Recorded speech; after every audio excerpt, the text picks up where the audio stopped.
If we can. We now call the short-term rental task force meeting, the regular meeting for August 3rd, 2023 to order.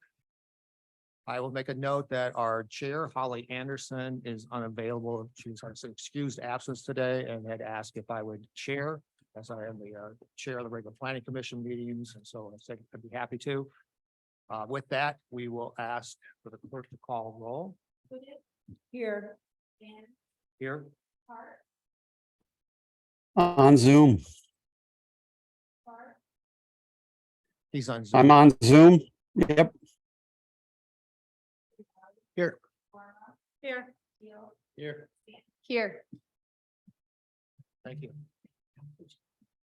Everyone has the packet for today's meeting in front of them. Have you had a chance to review the agenda? And if there's no changes, can I have a motion to approve the agenda?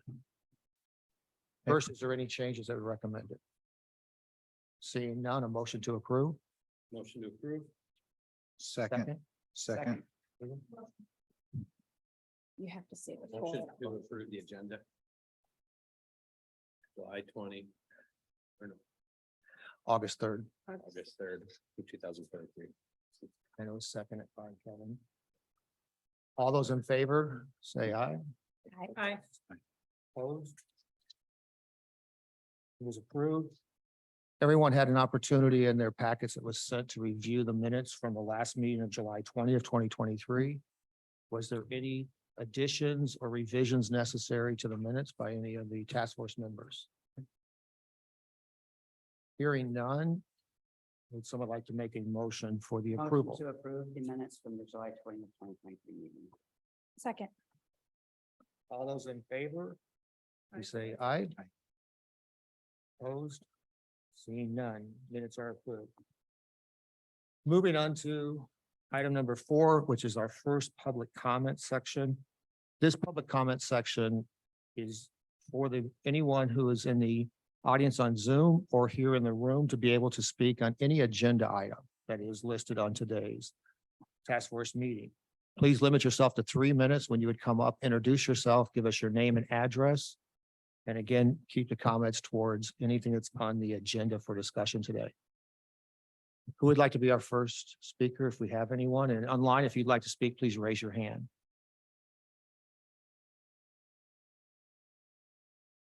You see any?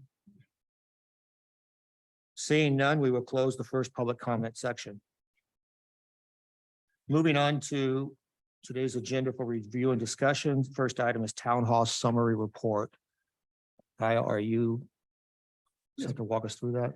Thank you, Mr. Chair. We had a very successful town hall open house event last week, Tuesday. Our estimates, we had approximately 103 participants. That includes task force members, council members, planning commission members. So we were, as a firm, very excited to see over 100 people in attendance, 100 residents, stakeholders in attendance at that event. As such, as most of the task force knows, we did provide engagement boards. Those, for anyone joining online, were meant to be discussion items, discussion topics that those in attendance could place sticky notes and their comments on. As such, one of the engagement boards was entitled Opportunities in Short-Term Rentals. And we asked for what those participants who were able to attend thought opportunities were, and a summary or an encapsulation of those are listed here in your packet. I can work through them. Otherwise, I'm happy to take questions on those. They ranged from, allowing property owners to create additional wealth, helps people afford taxes, keeps businesses flourishing during the summer months. We saw a nice, we'll say, wide variety of comments received on the opportunities list. We thought they were very positive in nature and very supportive of the task force itself on those. I'll stop there, Mr. Chair, for any questions on the opportunities section or for discussion by the task force on just that engagement board.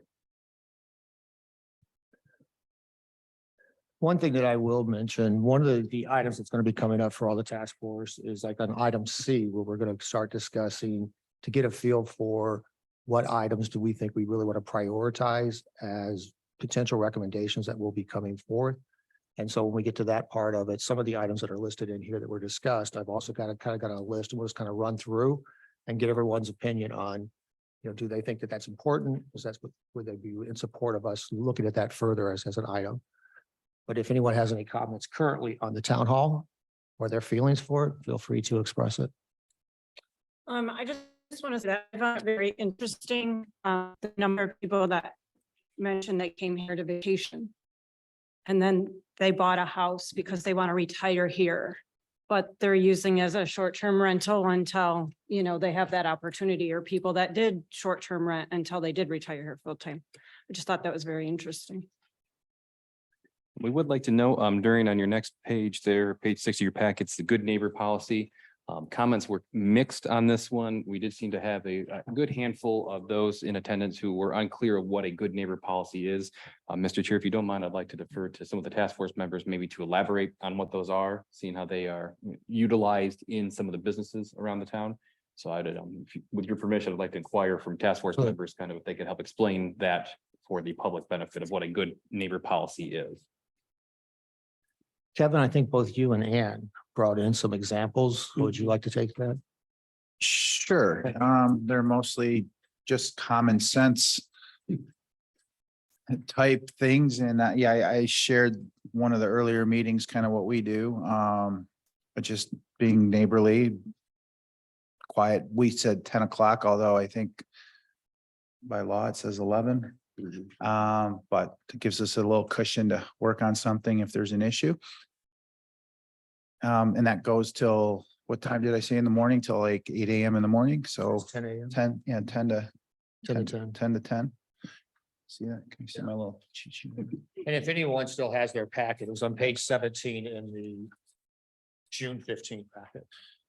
So, yeah, so this is posted in all properties. But again, just things that touch on the 4 things, and I've made my little acronym NPOT: noise, parking, occupancy, and trash.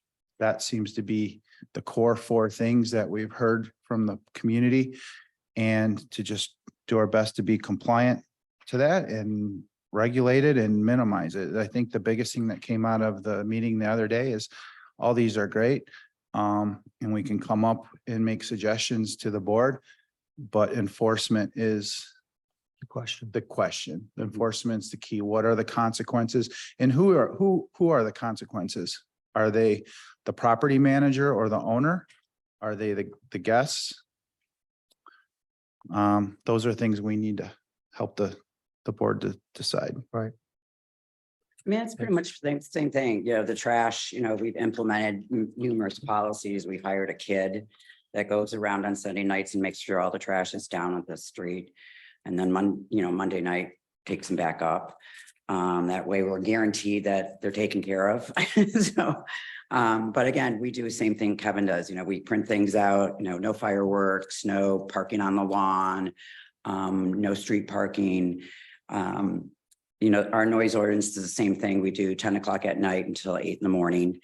We have gone around to neighbors. We've given our business cards to neighbors, saying that if they do have issues to call us, because we do have a 24-hour, we call it an after hours number, where they can contact us. Someone's always on call. So we have to respond within 5 minutes to that phone call, whether it's a homeowner calling us at 9 o'clock at night and says, my neighbors said someone's parking on our lawn. So, and it's just usually what Kevin said, it's noise, parking, Occupancy and trash. the trash and, making sure capacity. But we've implemented a whole bunch of different little things that we're working on. If I may. Sure. I think the idea is for us to come up with a good neighbor policy for everyone, not just the individual management companies, for every single person. And that they have to post it when they get their inspection from the fire department. Absolutely. So we as a board should come up with what that good neighbor policy is. It should be posted when they get their certificate from the fire department. And then the second thing is the homeowner probably needs to have also a list of phone numbers for where they can be reached and that sort of thing. No, I fully agree. And that's one of the things I would definitely, just speaking as part of the task force, but also on planning, is that Someone The- else said too that you can get them on VRBO and Airbnb, and that they have to check that they agree to it before they purchase. Yeah. Yeah. Are we we have able a to go through with the agreement that rental, They have so- to check. And I think we kind of we made the assumption, we put the survey out and before the forum. We've talked a lot about the good neighbor policy here, but we probably didn't do appropriate job in explaining what it is to the public before the survey or this, but I do totally agree. It's nice that we've got management companies that are putting these kind of policies in the hands of their renters and their owners.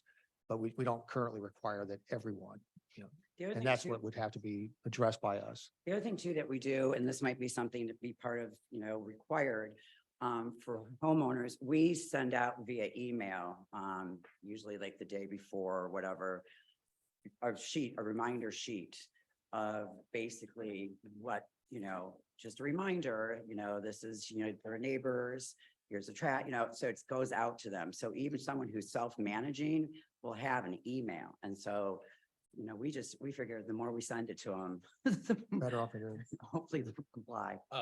Steve, Yes, Sean. one of the things that I noticed, when it came to the good neighbor policy is, I heard all of the negative sides. Trash was a big one. My response is the city of Saugatuck does have a single hauler trash service, and it does provide a line item to have backdoor, I think it's called backdoor or rear door service. So You know about. on the pickup day, the driver will take the trash and bring it back to the house, so it's not sitting at the curb. Now, in my history, I've dealt with this for 20 some years. That is a very hard sell because it costs $12 a month for that service, above and beyond your trash service. But when I drive around looking around, a lot of the neglect of trash is from people who are not STRs. Mhm. The excess trash are not STRs and the trash is left out. But there is already in our system a service for that. You can buy more than one can at the curb for the excess Mhm. trash. So that's something that is a monetary, which by the way, I think Saugatuck has one of the lowest trash rates in Western Michigan. But that's already in place. So maybe we just got to have some more education on that side of it. But the responsibility should be on the homeowner at that point, whoever that is. We also, we do, I don't know if you did the same thing, but we do it by occupancy. And we tell them, you are required, if you have this many people in your house, you have to have this many cans, whether you Yes. like it or not. That's what I'm wondering, I just added that to the list when we go down the list here in a minute of things that we Yeah. should or shouldn't consider. Yeah. Should we consider higher occupancies be required as part of their licensing? But I bring that up because people that didn't understand the good neighborhood policy, I think their perception is that that's for the STRs have to be a No. good neighbor and It'd be a everybody citywide- has to be a good neighbor. Right. I mean, that's part of this whole thing is we all have to be part of the same policy here, whether you are an STR or not. And two of these four major concerns that we keep coming back to, those are black and white issues that I feel like we can suggest something to the city sooner than later. Mhm. Parking, based off what your fire inspection tells you, and one of the questions on the fire inspection sheet, Ryan, correct me if I'm wrong, is street park, there's a question on there on street parking or how many cars you can allow in your at that particular address. So that's a black and white. That's a hard number. That's 4, that's 2, that's Right. whatever. So that, in my opinion, would be that in occupancy, which is also already on the fire inspection, are two things I feel are much easier to enforce.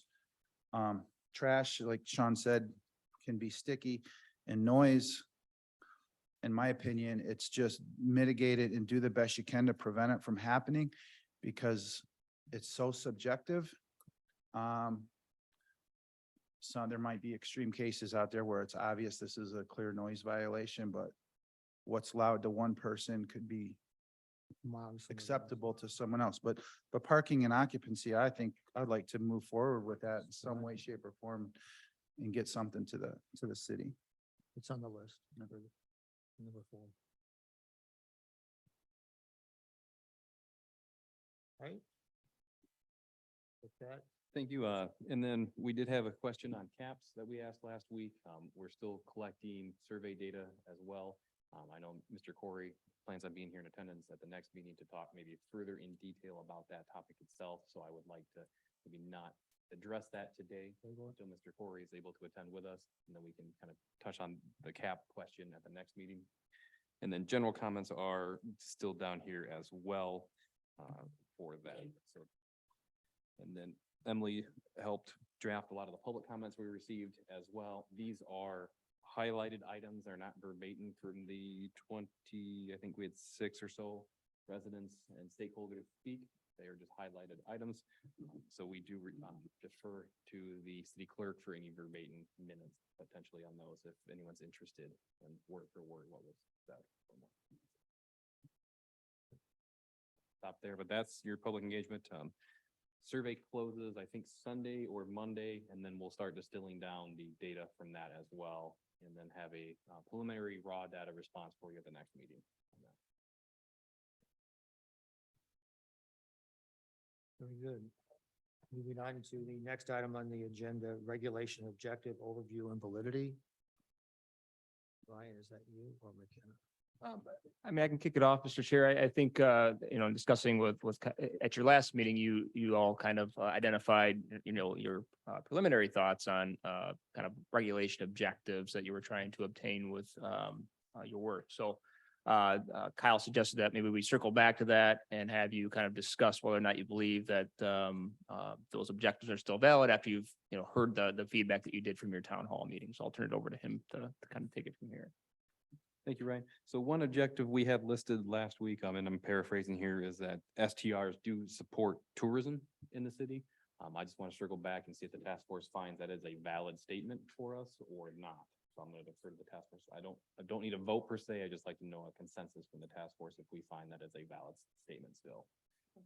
That's valid. Okay. Okay. Again, just want to, go back through, like we mentioned last meeting, circle back on from the town hall. The next one we had was preserve existing small town character.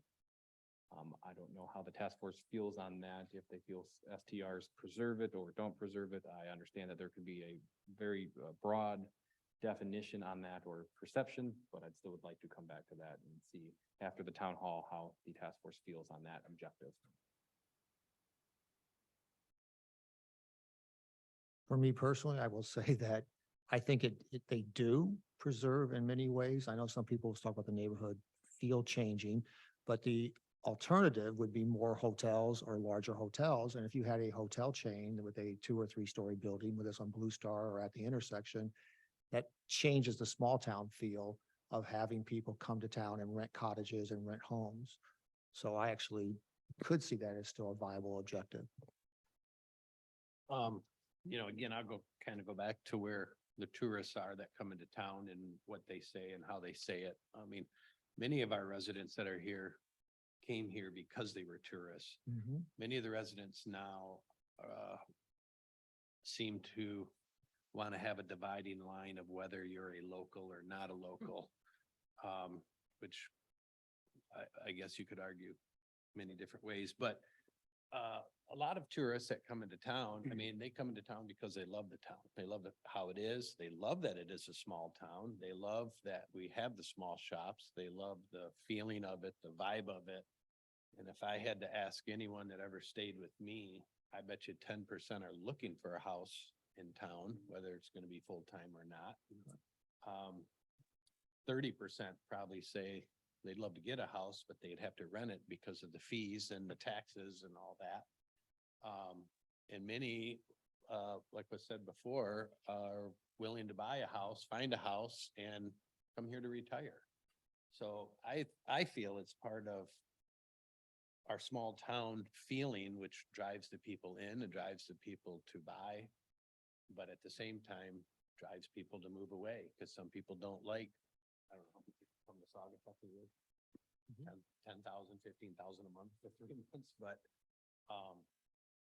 I think that is important, and I think the visitors appreciate it as well. So my answer would be, we still can and are preserving the small town feeling, even with STRs and visitors. Good. Does anyone feel that it's not an objective? The other objective we had to revolved around enforcement, such as Mr. Trigali has stated, noise, trash, parking, occupancy. The consensus, we all agree that's still apparent. Right. But I don't want to, Big four. focus on the negatives. I want to make sure we focus on positives too. And then is there anything on that before we move on?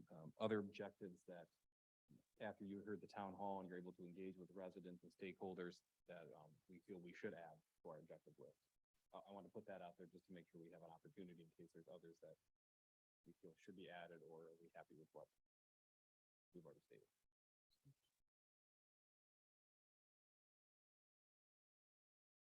Those are- I think it's good, yeah. So that would close out the regulations, then we'll move on to C, which is the task force recommendations for. Task force request for recommendations. So we've gone through over the past few months, we've talked about where the task force has come from, we've analyzed some of the data, we've heard the concerns from the public. At our last meeting, we did ask for us to wait until our town hall to make any recommendations. So after conversing with staff this morning, we are now at that time to start looking into your recommendations. This is an advisory board, so while I would just like to keep that in mind as we move forward with any potential recommendations. Some of this might be to ask or inquire that the planning commission look into certain items further instead of the task force itself. So we will try to draw that back at the end of this. If that makes sense. So what I'd like to do is just kind of run through this list, get everyone's kind of opinion as to whether or not we think this should be. And if I could, Mr. Chair, sorry. maybe just to add on to, Kyle's points there. So we have this meeting and then 3 additional meetings. We intend on your work going through that second meeting in September, which will be September 21st, which is the ideal date that we'll have a report with your recommendations. Today, we want to start the conversation to have the task force identify, all right, with everything that you've heard so far, knowing that the surveys still out there and we got to still analyze that data. What types of things do you want kind of to prepare recommendations for you on? And then I kind of going to take those topics within the boundaries that you kind of set. Like if there's something that's a deal breaker with a certain recommendation, I mean, let them know that, but they'll then bring back a recommendation to you. If you're saying, for example, noise is a concern and we think we need to address, this and this, please bring us your recommendation back on how to do that. Kind of going to then bring that back to you and then have you evaluate, agree with the recommendation? Do you think it needs more, needs less, completely change it? So that's kind of how we kind of envision this kind of playing out over the next few meetings. With your next meeting kind of probably being a little more meaty. For example, you mentioned, caps is a topic that I think you guys have brought up. I want to at least have a discussion on, and that needs to occur with this group in conjunction with the feedback that you receive on your public engagement. So, but today we're starting to hear some common themes that we think we can at least start Correct. them down the path of That's what I preparing wanna try to get to. recommendations. Yep. I also have a recommendation. I don't know if we've talked about it, but right now, currently, the rental certificate is every 3 years. It's And I on know one. there's been, oh, it is? Okay. Well, I'm gonna say, let's just kind of run through and then. Oh, they- okay. they have yeah. issues. These are in no particular order, so it's Okay. just, Jumping the gun. to require a good neighbor policy, some kind of a posting of it and generating it. Do we have a consensus that that's something we would want to move Yes. forward with? Mr. Chair, if we Oh, this is just a list that I kind of put together to kind of head up today, just to summarize, and then when I finish, then if anybody else has ones that they thought that we should be discussing in addition. Mr. Chair, if I might, and then Lauren, to your question too on that, our initial goal today was just, as Ryan stated, to look at maybe the more, I don't want to call it lower hanging fruit, but more of the lower, the noise. Those type of things that we've heard common elements on. And then as Ryan indicated, we're happy to provide analysis and further recommendations, but we'd like to have the task force drive that first. So if you, for noise example, you say it should be maybe looked at being more restrictive or reducing the hours that you can be loud, quote unquote, that's what we want the task force to help kind of push us in that, what direction you'd like to see that in. Otherwise, we can come back and then unfortunately, probably have pages of recommendations for you, and I don't think that's what you want. So I'd like to have more of a focused direction from the task force of what you'd like that to look like, such as the good neighbor policy of what are items in there that should be included. And that I'm going to probably rely a lot on Kevin and Ann and others and Sean too, of, what is in there that you guys have that not as a deal breaker per se, but is definitely, we need this in there. If we're going to make a recommendation to develop or look into a good neighbor policy, these are items we'd like to have reviewed. Before we get to any of the hot topics or the things we're trying to address, I think the blanket of all of it we should agree on is it should be in everybody's terms and conditions. Like in our situation, everyone electrically signs a contract that they must be over the age of 25. They must abide to the parking rules of the, all that's in there. So there's like the first layer, because you can't vet everybody. It's just impossible. People will book your properties at 2 a.m. online. There's not always phone conversations. It is impossible. And anyone tells you different, they're not telling you the truth. So to have terms and conditions should be set forth. And like we said, the good neighbor policy should be posted in every property of basically what that terms and condition was, but you can try to be a little more friendly to it, where the terms and condition, at least in my case, is a lot more terse, just brief and to the point, that boom, boom, boom, bullet points where they initial. If they don't sign that, they don't even get their arrival instructions. So those two things for sure. And then we can get into, okay, here's, what are we doing about this? Occupancy says this. What's the consequences? Well, before we go down this path, I guess I got to ask myself the question of, after the town hall meeting, what sparked this issue to come up to have this short-term task force? Because when I read the boards, when I hear about good neighbor policy and I hear about noise, I still see a divided line. And again, if we talk about good neighbor policy, it has to include everyone, residents, full-time residents, short-term rentals, businesses, delivery people, mailmen, everybody, everything. Same thing with noise.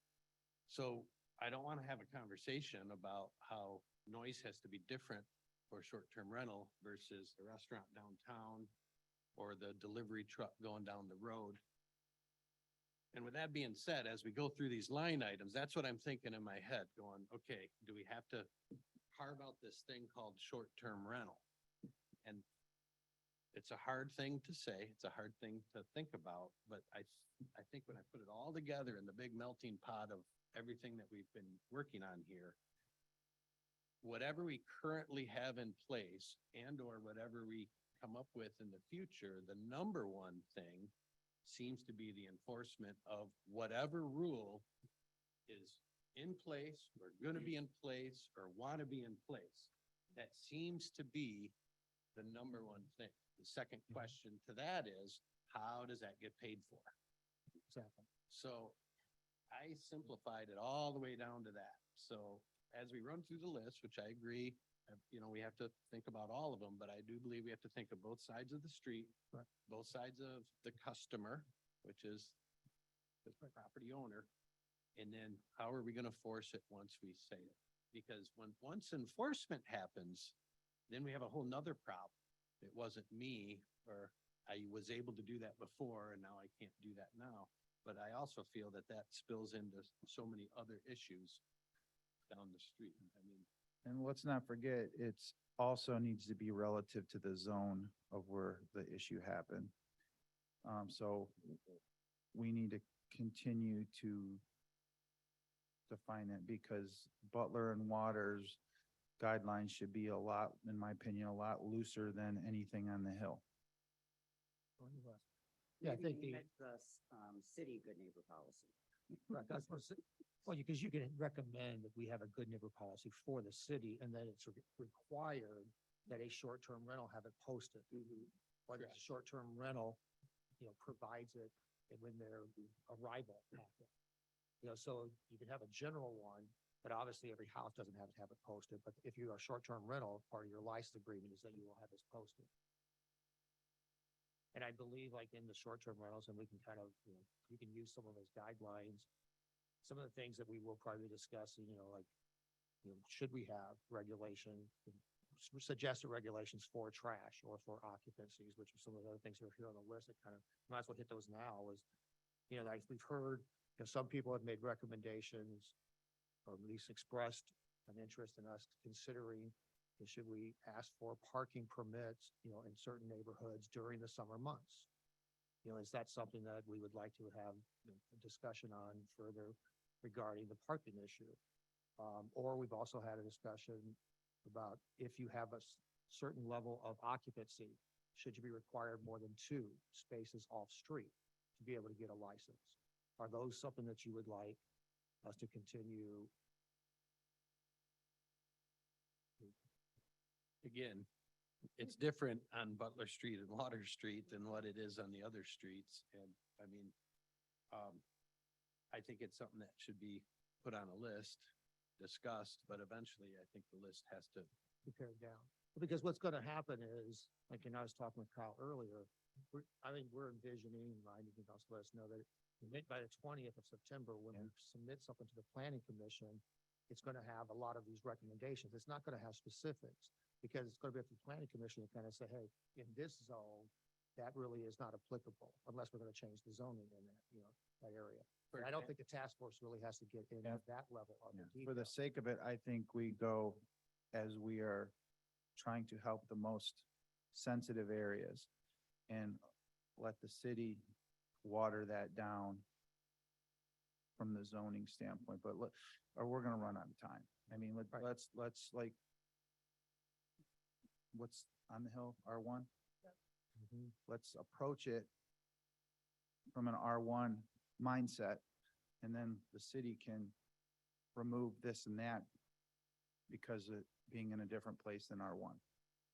But we'd all probably agree that some discussion on parking issues should be part of the good neighbor policy, but also potentially part of the recommendation, or do we think that parking is not an issue?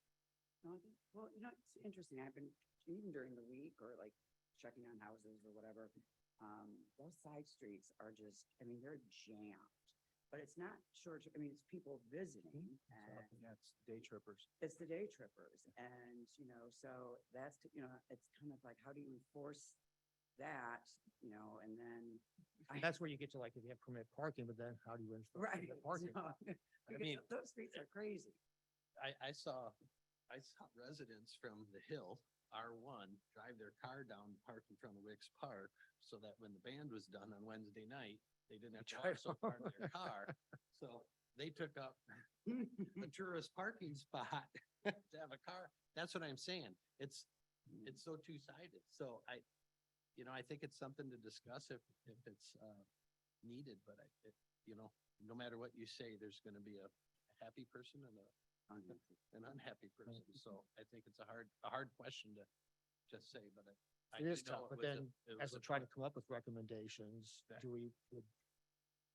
if parking is an issue, do we want to make a consider recommendations of permits, consider recommendations of more off,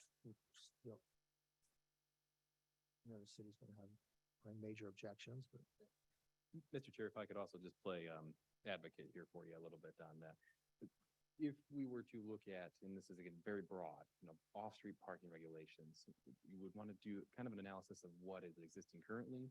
And then if you were a homeowner and wanted to have a higher occupancy, do you have even room to expand parking? And then that leads into additional impervious surfaces. So there's, like you've already alluded to, there's a lot more to it, like Sean has stated, further on down that. So those are other items that eventually the planning commission may have to review if you do want to, have to increase off-street parking that might have unintended consequences down the road from additional pavement, additional cement, additional, impervious surfaces. What about something like signs? No overnight parking on the street, in certain area. I don't know. I That mean, would require, again, we'd have to make changes to our current zoning. Yeah. and Well, and I ordinances. will say, this past weekend, on a lot of the streets around me in R1, they put signs up, basically, I mean, there was no sign on them, but there was a post in the ground, basically. Yeah. People knew only not to park on that side of the road. Yeah. So if that might be more of a city long-term thing, I Mhm. think, to try to. So Can we, when we make a recommendation, can we say, noise was something that we consider recommending, but here's some of the positives we feel Because I mean, what is the city gonna, what is council gonna see? Noise? And then they gotta figure out what it is. Do we get to say positives and negatives? Can we break it down like that? Oh, sure. On a 'cause it's- recommendation to the city? You know, I would think that we've got the opportunity to kind of list, and just looking at the big fours we were talking about. We don't have recommendations just to be, look at noise, parking, occupancy and trash and leave it that broad. Because then the task force really didn't come up with any kind of recommendations to the planning or to council. So it's kind of like having some ideas as to regarding, noise or regarding trash or regarding occupancy. Here's some ideas that we would suggest based upon the task force and all the feedback we got from the public. Are we going, I'm getting confused now with parking because I don't think legally you can tell anyone they can't park in the street. I was under the impression, like my parking issues is, like, for example, I have a home up on the hill that we manage. It has room for 4 cars. Comfortably, not tight.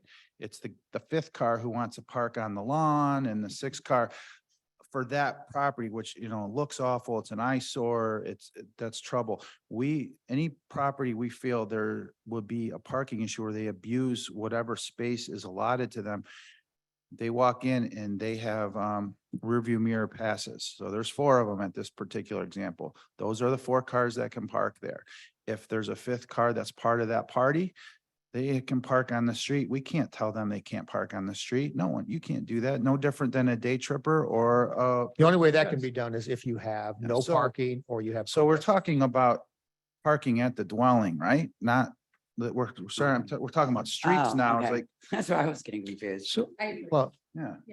so I think there's a couple layers to this. So one, some of the overall parking concerns with, emergency vehicles being able to get down streets because Correct. they're narrow. Street- We have a lot of, Yeah. so some of that, during Venetian, the city was proactive and kind of got ahead of some of that. And then, we're essentially going to be working on kind of a wider analysis of parking throughout the city as far as areas that maybe should have more no parking signage to kind of protect one side of the road. So we have better emergency vehicle ingress and egress. I think my understanding of the concerns related to parking have come up is, right now, just the parking requirement, there's not a specific requirement for short-term rentals for parking. So it kind of relates to, okay, if you have a single family dwelling, you have to have 2 parking spots. If you have an ADU on the property, you have to have an additional parking spot. Some of the concerns that have come up have been around occupancy, right? And so if you have a lot more folks who are at that property and they're only required to have, 2 on parking spaces, that overflow is then going to the street. So, should the task force consider recommendation to require more parking on the properties if You have there's a higher large occupancies or something like that? Otherwise, if a property didn't have that, then they would be limited in perhaps in the amount of occupancy that they're allowed to have, or can operate a short-term rental. That is well within your purview to recommend, and I think that seemed to be my understanding of where the parking concerns have been. right, that's what I was saying, like if we could, should we require there's more than 2 spots if they have occupancy over a certain level? Because currently somebody could have occupancy of 14 and they're still only required 2 spots per our licensing.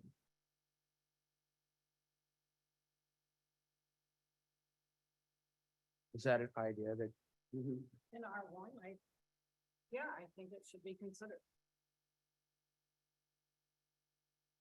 what about, and then relating to occupancy, one of the things that kind of came up was, should the occupancy be based upon fire department regulations and what they allow, or based upon the number of beds, the number of bathrooms? Not beds, but bedrooms, I mean. Because I think we've heard that some houses will have like 4 beds and a bedroom. And, so it became a question, I don't agree with if you have a 3-bedroom house, you have a limit of 2 guests per bedroom, 6, or 3 guests per bedroom. I think when the fire department comes and does an inspection, they look at the size of a room and they'll say, there's no way you can have 4 bunk beds in here. And so, they're the experts as far as, the safety and regulations side of it. And I think that's what occupancy really should focus more on. I understand, the air mattresses, that's a huge pain. But I think there should, and again, it's on the owners or rental management companies to enforce that occupancy as much as, I mean, you can't sleep in the closets with the people, but I think and that's why I think the yearly is important, because then the fire department's going through and, then we're held accountable, or the homeowner's held accountable, so, sneak in more beds. Or when they first said there should only be 2 beds in here, and then all of a sudden, the next time they come through, there's, 2 sets of bunk beds. So I kind of think that the fire department, they've been very helpful for us in recommendations and, part of the rental certificate. Okay. We only promote based on what the fire department Mhm. requires during the fire inspection. I feel it should go in line, and I only disagree with the per bedroom thought, because we may have a couple homes that have a bedroom this size. And they put 2 bunks in there, it's four beds, and I mean, that's fair. So we feel the general consensus is that with the- occupancy stick with the way it is currently with the fire department. Yeah. Okay, And I think by having the yearly inspections, that Yep. will help with occupancy That's- issues. so at that's just- least. let's know, jump right to that one, because we've had some people say that we should have yearly inspections. Our license currently is for 3 years. I think it's been pretty consistent on our task force. We've heard from the public that they think 3 years is too long for the license, as well as definitely too long for the inspection period. Should we make a recommendation that the Ryan, inspection is annual and licensing is annual, or at least semi-annual? Not semi-annual, but a biannual, meaning every 2 years? do you feel logistically that's possible? I know the fire department is super overwhelmed with fire inspections. And to do that yearly as opposed to every 3 Yeah. years. So what I would say is, you as a task force, feel free to make any recommendations that you feel are appropriate, or that would be the best, right? And then from there, then certainly we would have to do an analysis and have some conversations about, what do we have the resources to do, staffing to do? What could the fire department do? Yep, all of those things. Right, Yep. because we're just making a recommendation as what we think is best for the community. Planning and then eventually council. Some of these things will go straight to council or go to our legal team to kind of evaluate, is this something we could do? What would be the cost of us being able to do it? But is that an item that we would like to see the recommendation for shortening the licensing period and the inspection period? You think it's too much to ask for it to be yearly, or you think it's every 2 years? I just know, No, I think every 3 is too long. That's for me personally. I like every 3, and I also, but if there's, I don't ever recall there being someone trying to get away with something within that 3-year time. I don't think that's a big concern or issue. I just know the fire department is extremely overwhelmed, and to do how many short terms annually for them is a heck of a lot of, they're having a hard time now. I mean, a couple of years ago, they were way backed up, but I mean, things could change. But it's, like you said, we can just recommend, and it's up to someone else to decide. if Isn't that's that the case. already a policy that we're supposed to have yearly? I thought I remember. Your fire extinguishers need to be annually. Oh, renewed. you're supposed to annually inspect your So there's so employees, something? So good memory, Elizabeth. So the ordinance technically states, yes, you have to have your license or your certificate every 3 years, which requires the fuller inspection, but there's a requirement to actually submit the fire safety checklist yearly to the city, and that's never been required or enforced, so that is the regulation that's on the books currently, that the owner at least go through that checklist every year and provide that to the city. Does it have to be signed off by the fire department, or it's just whoever? Okay. Yeah, it just says that you submit that checklist that's in the application packet. Yeah, yearly, so. So someone buying this supposed to get some sort of notification that they haven't submitted a yearly checklist? Well, I would have to track that, and. No, not currently there. Right,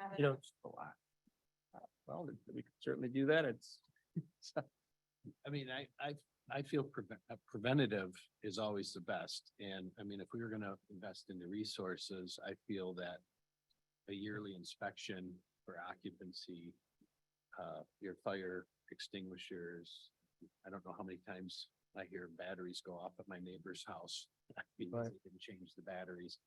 I think that that's valuable for a recommendation for that. Again, how does it get funded? How does it get enforced? You know, Right. if you don't have it done right. I also, just think that that just gives the fire department a chance to go in and look at the house, see where they're at, see the area. I mean, there's some places that are difficult just to even manage, and I surely don't want them coming in with battling rams and knocking down doors when all you gotta do is go to the lockbox that's right here. Usually when we get an inspection, they never ask me where the lockbox is.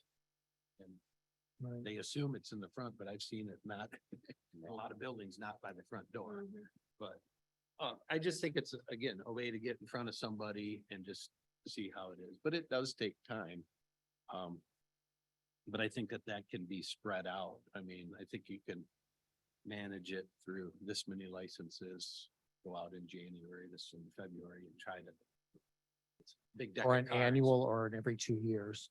It could be whatever's council deems is necessary, but I think that that's important to find out, you know, to keep it consistent. Is- I think, yeah, I think it's, you know, do we feel that 3 years is too long? Has there been any evidence or documentation that someone has modified a property within that 3-year time to have this even be an issue? We have, Have you?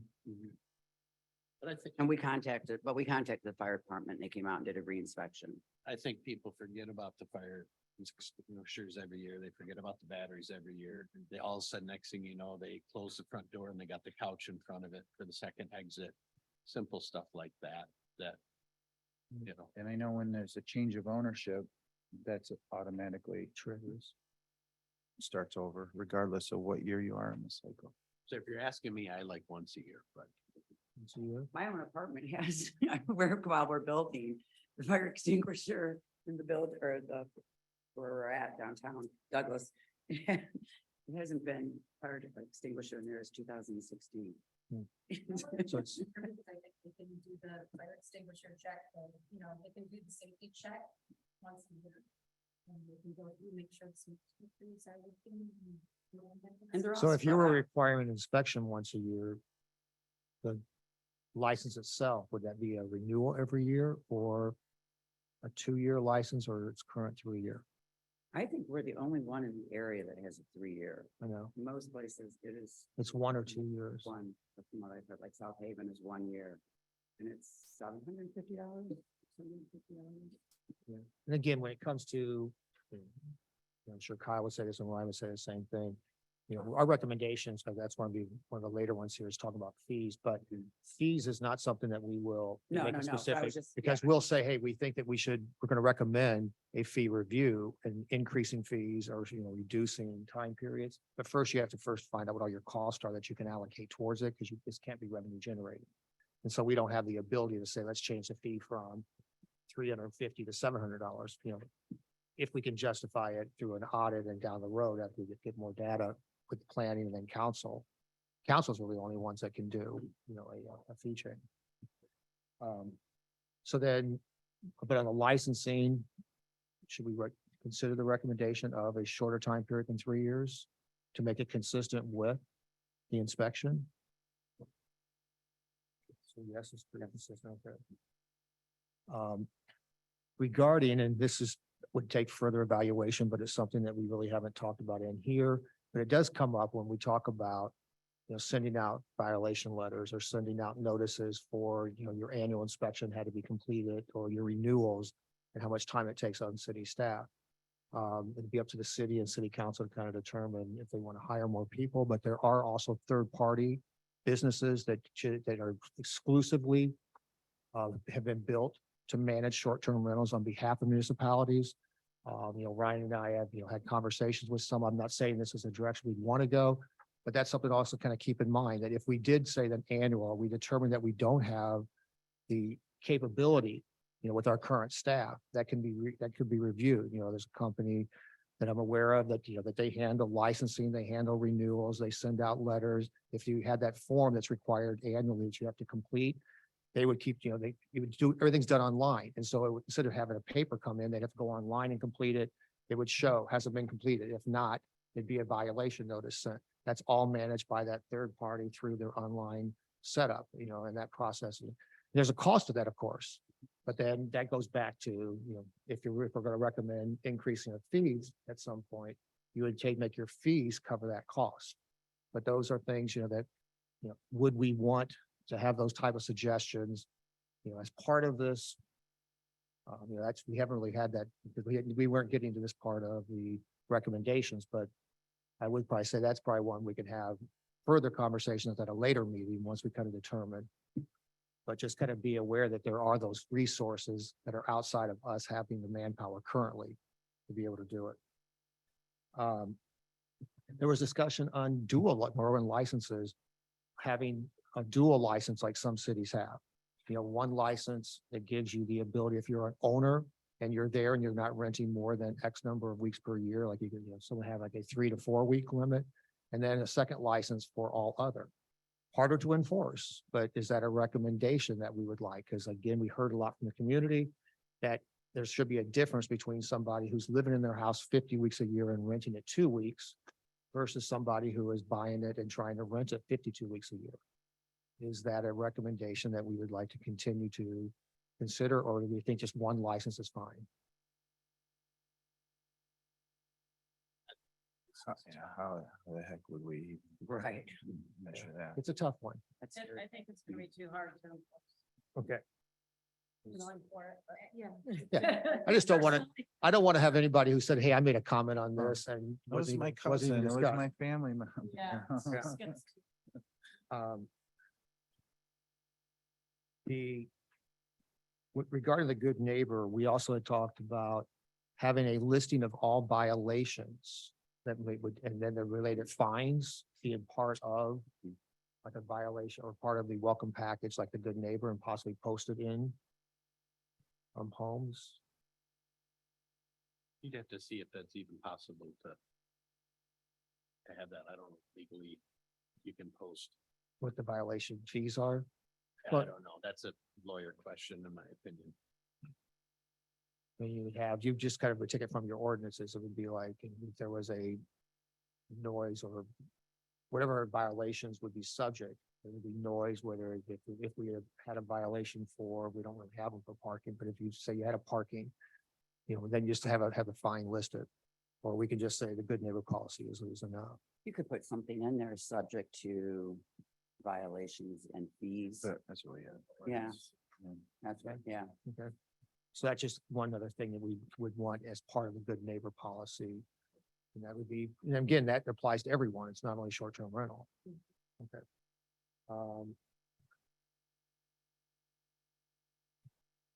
Regarding the trash, should we have something that if you have an occupancy of X number, you would be required to have more than one trash bin? Okay, so this is where I'm gonna interject. Absolutely. These are just ideas. I'm not saying I'm in favor of any of these or not. I just pulled them. during the winter, it's just me and my husband. And we don't even fill up a trash can. So for me to pay for 2 trash cans, even during the summer when it's just us, we don't even fill up a trash can. So yes, I see the need. Does Republic, or what is it now? Is it Republic?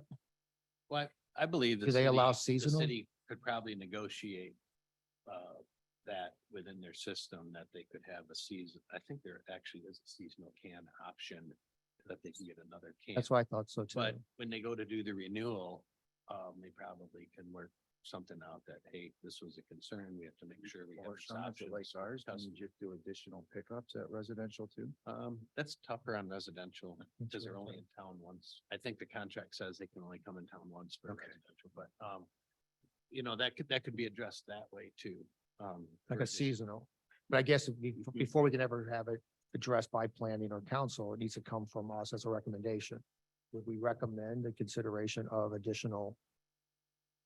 Yeah, trash I think containers so, because per- it's. And it's again, for like what size of home, and does it make a difference? I mean, obviously, if it's a occupancy of 6 and they had a party that had 30, it's still gonna fill up a trash bin. But do you require it only if a house is greater than 2 bedrooms? I mean, Mr. Chair, food for thought for the task force. Because it seems to be more driven around those who have a short-term rental, you could look into a item of recommendation that if you have an STR, you're required to have an additional trash can. That would then prevent those who are, potentially more living there full-time, from having to have an extra bin. and incurring that cost. right, it's only So it could part make of the it part of your short-term rental. requirement. application, yes. Right. That you would then. But that's where I'm wondering, do we want to recommend that it be to be part of our short-term rental recommendation? Can I ask the task force, I mean, so when folks are saying trash is a concern, are we saying that there's issues with short-term rentals? Just having overflowing trash and Yes. trash bags thrown about everywhere and they're not able to contain it in a can? Or are we talking about folks aren't bringing in the trash totes timely? What's the That's- concern? We get that call a lot We get, on the hill. Right, well, I get those From too, the- here from at neighbors City saying Hall. the yeah. Trash has been out, the can's The been can, out there. right, the I know tote. what you can. and I see a lot I'm more like, "Move it." overflowing and the fact that when the lid's not down, the raccoons, they come in and tear it all up and throw it all over the ground. With only one can, you end up having it almost always overflowing after a weekend. Again, I think that can be driven off the occupancy side of it. Correct. Um, And that's Yeah. why it's, if our recommendation was, to look at it, is it per occupancy, like we set a limit based upon a certain number. I mean, as we're going through this, I think it'd be a neat idea. I remember going into New York and before you went into a restaurant, there was a sign at the front door. It said that they were a rated A facility and tell you the occupancy and all that. I think it'd be kind of cool if the task force could recommend that an STR posts in the front window that they have their STR permit with a permit number, that here's your occupancy Mhm. that's allowed. Here's the cars that are allowed for the STR. Here's the trash that's allowed or whatever. And it's kind of based on that occupancy thing again. So And what does everybody else think? Because that's one of my last ones down here that was a discussion that we had about potential window postings for every STR. I agree. And yes, they are a good neighbor policy Right. site or something. I think that would be pretty cool. And again, it kind of all rolls around what the occupancy is and how that all. That would also help pull out the vigilante who's not Mhm. licensed and such. Oh, that's, yeah. It's going rogue. Okay, so that's a yes. We had some discussion that a contact person on our short-term rentals. Currently, I think they have to be within 45 minutes. 45 miles. Is that too far? Should it be less? Again, do we even want to, it's been brought up, is that something we would want to have as a recommendation, or it's fine the way it is? I think it's more important to recommend a 24-hour person that will actually answer a phone. We've called other companies before that we saw issues or customers came to us and they're like, we've tried, we can't get a hold of anybody, so they can't even get a hold of their own rental person. So if anything, the city would have to have a direct contact number. Correct. I guess that's one of the things that somebody had talked about. Should we consider having an 800 number, that's a citywide or a citywide listing of all short-term rental license holders with their contact information? We So like talked about right on the that. website. It should be on the website. So is all- that can be a recommendation. all So registered We with, could recommend it on the website. It's got a short-term rental with a listing of who the owner is, who the contact person is, and what the phone number is. And then that way, if we had a third-party management company, they have 800 numbers. If we don't have a third party, an 800 number for the city is going to be too impossible. Who's going to answer it? Right.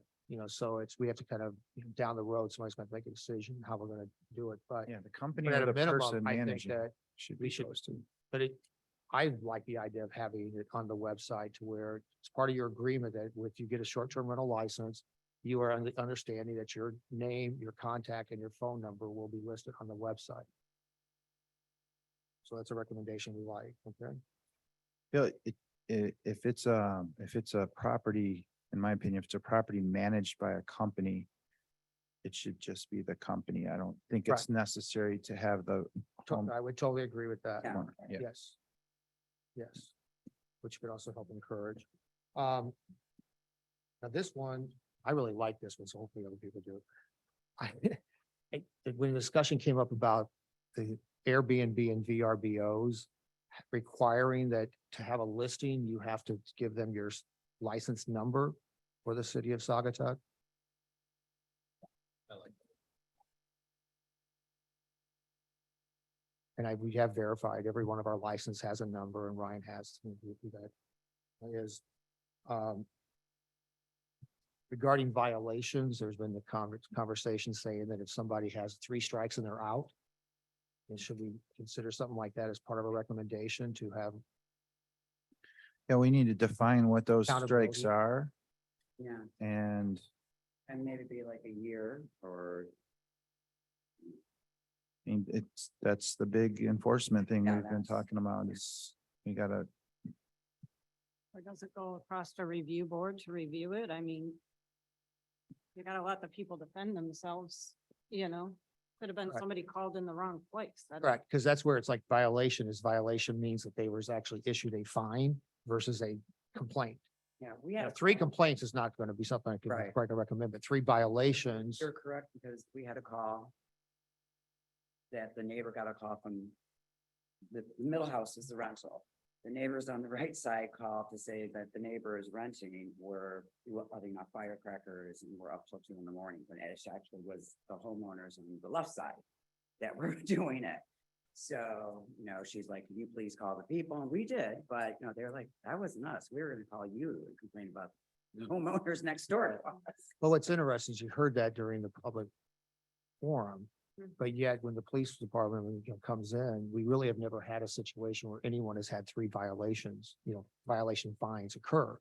So I think Is it part of really- our recommendation should be what we're asking of the sheriff's department.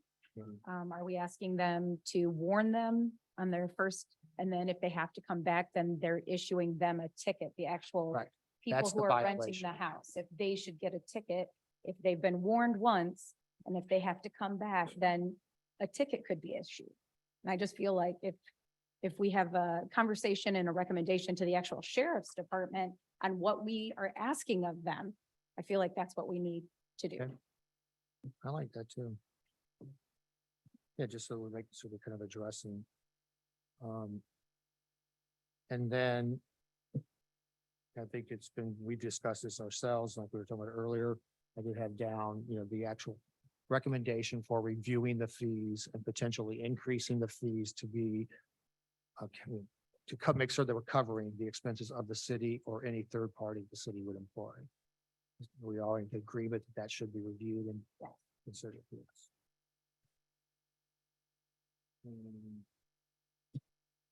And then I had, caps, we're gonna move that to a subsequent meeting to talk more about, the plus and minuses of caps in certain neighborhoods. Those were the things that I had pulled together. Are there other ones that you had heard or that were on any of the packets that you would think that we would want to prioritize as potential or recommendations that we'd want to build upon further? Mr. Go ahead. The only thing is passing along to the customer, the renter, not the homeowner, the renter, some sort of like a hotel tax or if that is something that would be considered. Yes.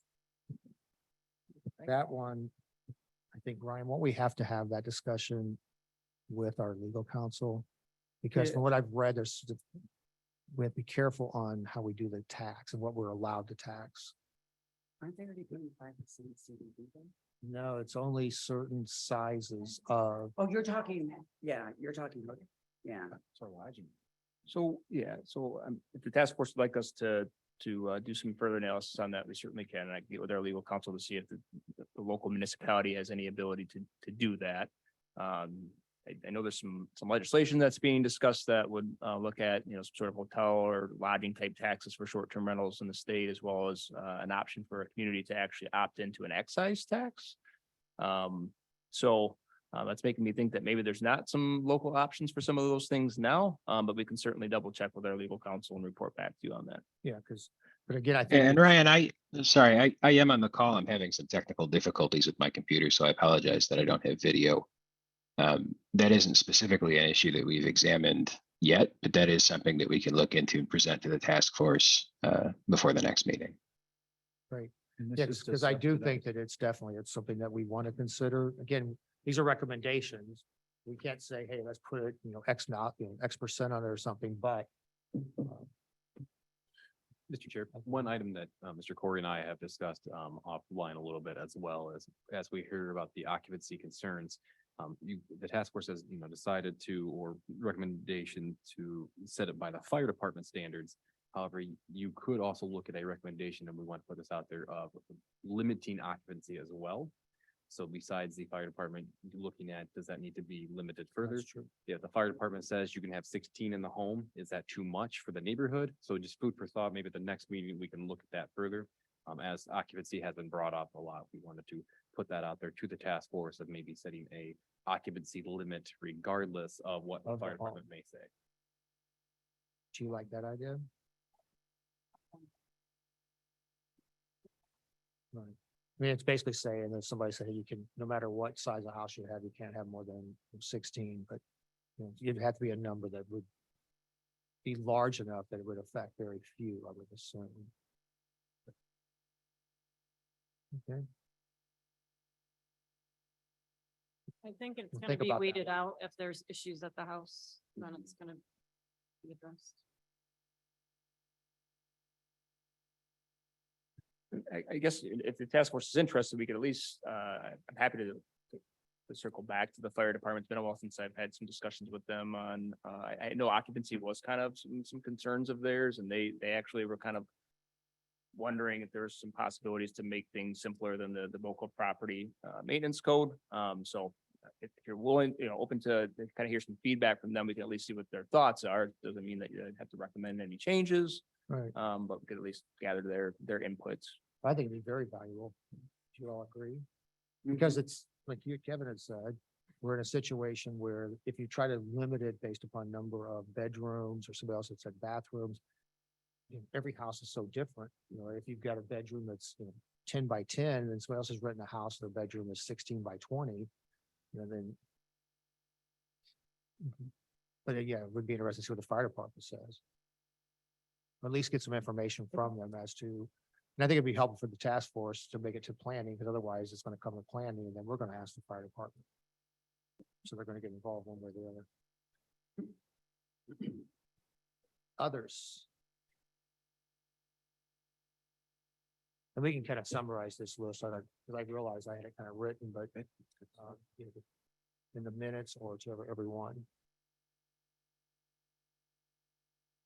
Would it, a summary of that as to which ones we kind of were saying like yes to, would that be sufficient for you to kind of move forward to the next meeting? Yeah, Or do you our- need- or are there ones that you would think we would like for us to have more detail on currently? The tax we were just talking about is to help subsidize a third party potentially. Is that why we're talking? Is that I think it's, what this was for? it would be a subsidized a third party, or if we have to, if we Or determine that we're gonna staff. hire a new employee. Just new- If we were looking at an enforcement officer, a Right. summer intern, the questions are always gonna kind of come up with, why are we doing that? And if it's because of the new regulations or new requirements by short-term rental, then we need to figure out how short-term rental fees going and taxes gonna be able to cover that, so it's Uh. not being borne by the everyday citizen. Off the top of my head, a 1% increase over the rental revenue in this city would more than be suffice, in my opinion. Then we don't, 0.5%. there's a lot of other things that's outside of the short-term rental task force that we need to start to Yeah. look at the city's level. Some cities have these type of taxes that are used to cover other costs, like in some of the entertainment and some of the venues that, that we're currently funding out of, city tax dollars, Mhm. get funded by, occupancy taxes that, but that is outside of really the task force and then trying to determine what we'd have to do as a city to be able to implement some of those type of, laws.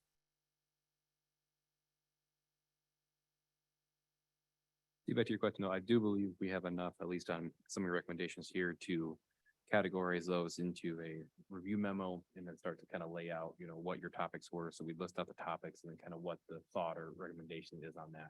So we can probably bring that back at the next meeting. Great. Then our timeline, just looking at that too, talking with staff is, we touched on some of these topics today. We'd like to dive maybe a little bit more into the land use issues next meeting. The cap potential as well, just so we can give that a fair discussion. And then we'd like to probably have all things constant, have a draft report to the task force for the first meeting in September for discussion. And then the second meeting in September, it'd be the final report after that feedback from you in September. So this actually, I think we got through a lot more than we were anticipating today, so that helps us out a lot, which is wonderful. So that will help us start drafting it. We'll be able to kind of go over the survey as well, at our next meeting, so. Great. And I think, a lot of this will also be in line with some of the survey, to give us some information.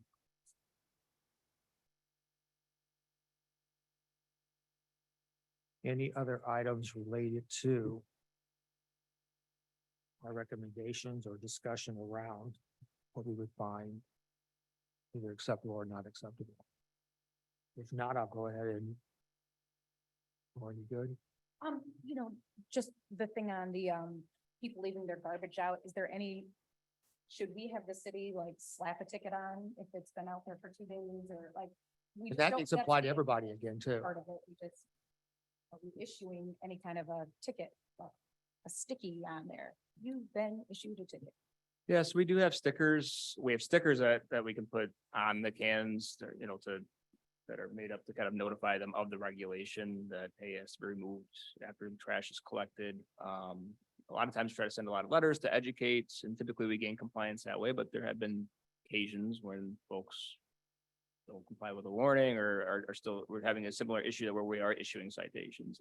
And I think, again, that would be one that would definitely apply to everyone. It's not just Yeah. if you have a short-term rental that you're Correct. getting slapped with that. Yep. But I do agree. Sean, anything else before we close out the review section? Oh, No. Do you guys, I'm curious for Sagatuck, do you charge the businesses like a fee to run as a business? What is that fee? We do have a business license. Yearly. Okay. And moving on to, in your communication and correspondence, there was in our packet, some updated information regarding some of the data and analysis from our July 20th meeting. Ryan, do you and Kyle want to kind of address that?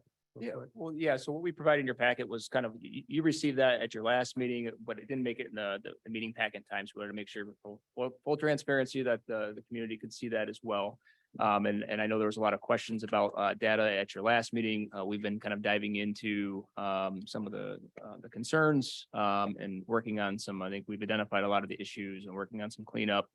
So work with our assessor on that, with Kyle and his team. And then, so I think at our next meeting, we're gonna have some updated data for you. A very astute and thorough citizen also had kind of done some interesting data analysis as well. But they did an actually pretty good job on it. So that's something that if they're willing to share it, we could also share it with you at your next meeting as well. Good. And I think that ties in well for the next meeting with, if we are going to have discussion on caps, kind of making certain that we kind of understand what the numbers are.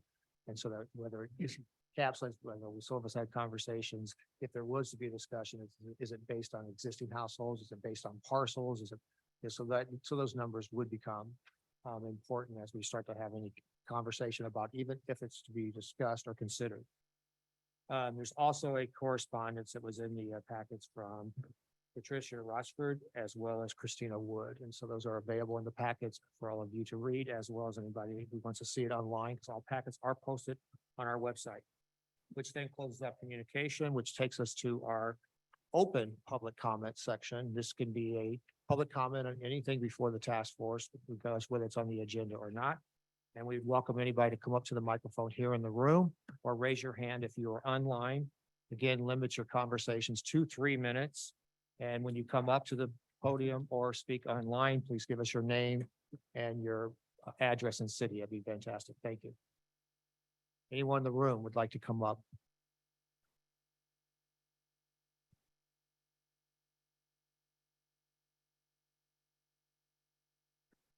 Peter Hansen, 441 Spear Street. Don't feel it wouldn't be a meeting if I didn't get up and speak once again. Just a couple things. I do a ride around on Tuesday morning up on the hill and then on my way to the Clearbrook to go play golf. To keep track of, are there a lot of garbage cans out that didn't get picked up and put away? And on Tuesday, there were quite a few, most of them STRs. By Wednesday, it had severely diminished and were only a few left out. And this morning, I think there was only one out that I saw, and I think it was a recycled container full of garbage, which the public wouldn't pick up.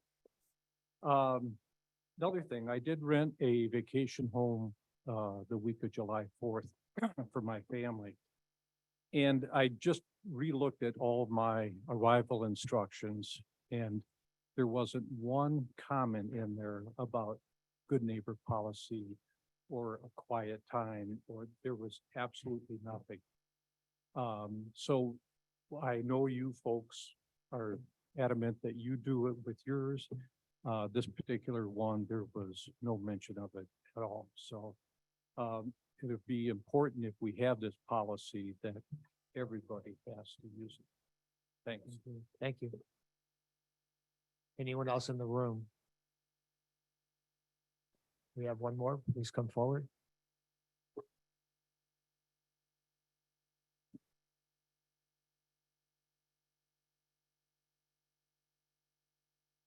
Name's Gary Kemp, 1022 Holland Street, and I'm getting to be too frequent a speaker also, but nevertheless, I had some things. One, I'm concerned specifically about the how often we have to do the recertification. I don't think it should be one every year. That's a lot of trouble for coordinating with your guests, coordinating people that are out of town during the winter time that aren't going to be around to do the inspections, that close up their cottages like we do. Our cottages are closed, blown out, put away from the end of November to May. And it really becomes a pain to do it every year. I would like to see it no worse than every 2 years. I think that's reasonable and is better than 3 years. Also, taxes. I have some concern about taxes because we pay a 6% to the state for a use tax if you rent.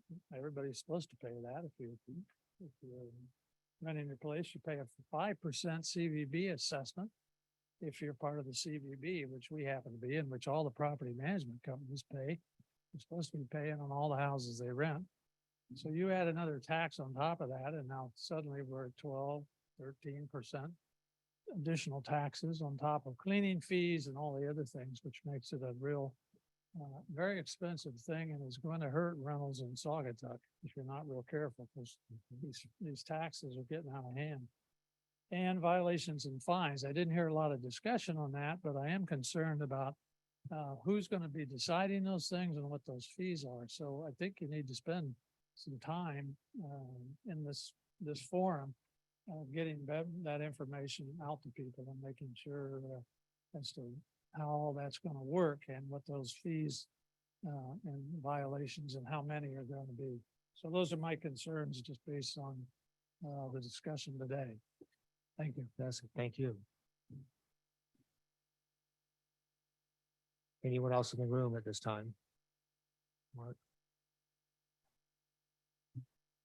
Hi, Mark Longo, 747 Water. I want to also express my concern of trying to shorten the inspection period down to 1 year. There's a large conflict with the guests when you're trying to do that. Fire department now does over 300 inspections a year. They're pretty much at their limit. It was the fire department that picked 3 years in the first place. And I go back and also try to remind Ryan that that's a typo in the current ordinance, because the current local representatives is supposed to be 25 miles or 45 minutes away. And that got transposed or in the current ordinance to 45 miles. I don't know how that happened. One of the other things is I got stopped last week by Father Stoppel on front of his house. And he says, look at all these cars. Those damn vacation rentals. Look at all the parking here. I mean, you can't get an ambulance down the street. You can't get fire trucks down the street. I politely explained to him, those are day trippers. Those are tourists spending money in our town. No matter what, he could not accept the fact that it wasn't the vacation rental problem. We consistently blame vacation rentals for just about every problem. A few weeks ago, I was in, a few months ago, I was in a city council meeting where a representative from Cal Lake Sewer and Water was talking about the disposable wipes being put in the sewer and plugging the sewer in March. They had a big plug. And he was sure it was the short-term rentals that did that, because short-term rentals do that type of thing. Well, even though the plug happened on off-season, when the short-term rentals are here, we blame the short-term rentals. So I wonder about all the facts versus emotion in this whole process, trying to get the facts. I know from 30 years of experience that I will have problems with my rentals with 0.5%. It's not 5%, 15%, or 99%. It's 0.5%. Those problems could be noise. It could be injury. It could be damage. Sewer backup, which happens quite often. But there's going to be an issue, but it's 0.5%. It's not that big a thing. Now, I have more complaints from the renters about the residents' noise than I do from the residents about the renters' noise. And so I got to look at, the facts here, and how you sort out the facts, what's real and what's emotional is going to be very difficult. Thank you. Thank you. Anyone else here in the room? One more, and then we'll go online. I'm sorry. Hello, I know quite a few of you folks up there. Name and address, please. My name is Sandy Gilman. I live at 313 St. Joseph Street in Saugatuck. Thank you. I moved here with my husband 11 years ago. This is a small, adorable town here. And,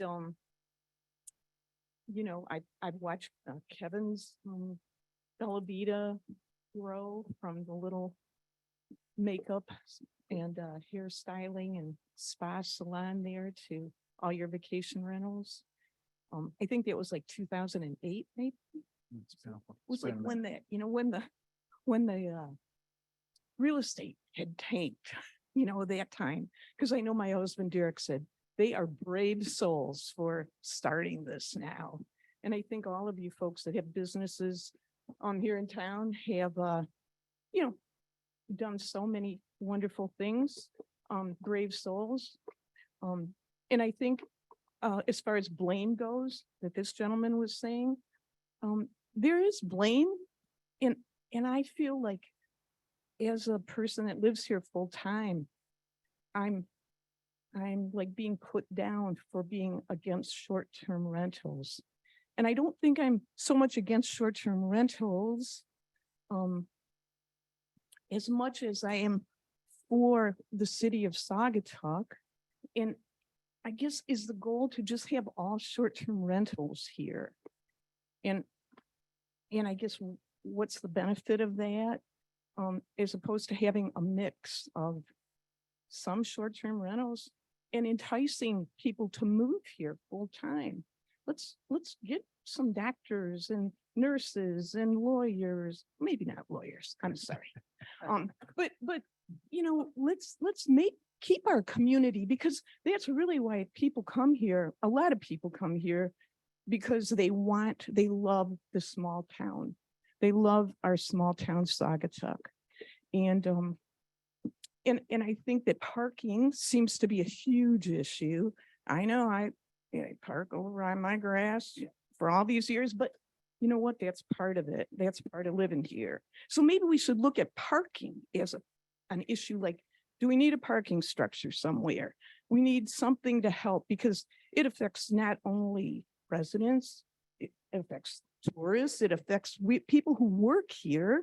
They can't find a place to park. For a Venetian festival, I pulled my cars way up in the driveway so I could get some workers that couldn't find a place to park. They called me and it's like, come on, pull my driveway, In that day too, it was when they had parking on one side of the street, which again, my husband a couple years ago, he had a medical issue and the ambulance couldn't get down our street. They had to park, they had to stop like in the middle of St. Joseph and Main Street. So again, maybe look at parking as some kind of thing we need to Perfect. help with. Okay, Fantastic. and thank you guys for serving, but let's all respect each other too. Okay. Absolutely. Thank you very much. Let's move to a few online. We have Greg. Hey, everybody. Greg Auer, 548 Hoffman Street, Saugatuck. I think a couple of things I have heard I wanted to echo. I think it was Sam's comment in the room. I see the parking issue. I live on one of the main drags on the hill, right? And I see that parking issue, but it's day trippers. Everybody in our areas has driveways that are short-term rentals. I'm one of them. And we have a driveway that can fit 3 cars on it. And I think that's the question. And where's the data that shows how many of those cars are day trippers coming in, filling up all of our streets versus short-term rentals? And I'm not saying short-term rentals, there's probably not problems somewhere. So that's one thing I wanted to talk about. And I think the other thing is, you guys all know from the last meeting, I work in advertising and marketing, and I spin stories all the time. This good neighbor thing, you can call it whatever you want, and I'm not against it, but you are basically laying the groundwork for an HOA. If you're going to charge us short-term rentals, additional tax to pay for somebody to going around the neighborhood and finding people, you have created an HOA. And it shouldn't just be for the short-term rentals. We should bring in appearance clauses for everyone, because I know as a short-term rental owner, how much money I invest to make my house look to compete with everybody else in that room that has a short-term rental. Because if you've looked at an Airbnb lately, boy, has it stepped up in town. It is a competition to show, like, I have all the designer appointments. Dutch Door on Hoffman Street just went as a short-term rental. It's all Herman Miller furniture. It's the competition is very, very hard to get the rentals in town. And, I think overall, just, let's be honest about what the good neighbor policy is. And if you're going to open that door about sound and all the other things, let's talk about appearances. We live next to a house that, quite honestly, looks like it has a junkyard in the back. And it's not pleasant for our guests to look out of a bedroom window and see all that. So do we start to open up that can of worms? So just, again, laying it all out there, just wanted people to think about it, but you are forming an HOA in Saugatuck. And it should be a town-wide one then. And that's all I got to say. Thank you for serving. I appreciate listening, hearing me the last few meetings. Thank you, Greg. Appreciate it. Brian, please. Thank you, Brian Elmore, 985 Ridgeview, Saugatuck. A lot of great topics today. I just had a couple of thoughts based on some of the conversation around, first of all, the trash thing.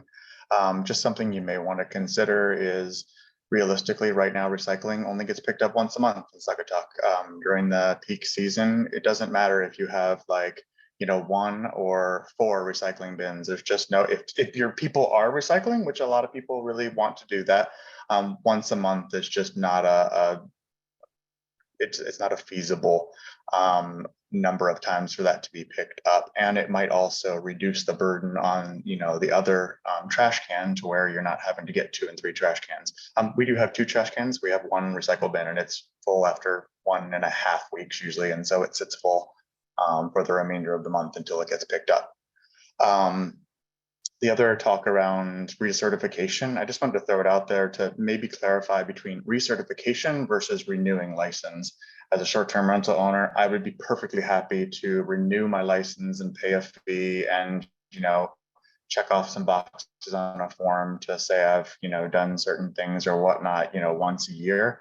But I think as someone else pointed out, trying to coordinate a physical visit to your property by the fire department is just going to be a complete nightmare, especially given that many of us are not there, all year round, or we're not rented all year round. There's just not necessarily someone that's always going to be there to meet that person. I want to ask, not that I'm expecting a response, but I think that we're already supposed to be posting our license in the window. So there was a couple people that had mentioned that maybe adding the phone number of the property management or the contact on those things would make it very easy. So if you had a neighbor who wanted to walk up and say there was a problem with the property, it would be almost like managed by so-and-so. Here's the phone number you can call. And lastly, I just wanted to add on that I completely agree. Any good neighbor policies need to apply to all, not just short-term rentals, because certainly, I have had instances when I'm there and we're there, 9 months out of the year, where there's been noise from neighbors that's until late hours of the night. And in full transparency, I may have been one of those neighbors from time to time, but it is actually something that should apply to all, not just penalizing those that are specifically doing short-term rentals, because many of the short-term rentals in town are not necessarily short-term rentals 365 a year. Thanks. Thanks, Brian. Anyone else online? Please raise your hand. Seeing none. Anyone else in the room before we close out public comment? Seeing none, we close public comment, our second one for the day. With that, is there any closing comments by anybody who are members of the task force or our guests here? Meaning Kyle on that. Anything else, Lauren? Sean?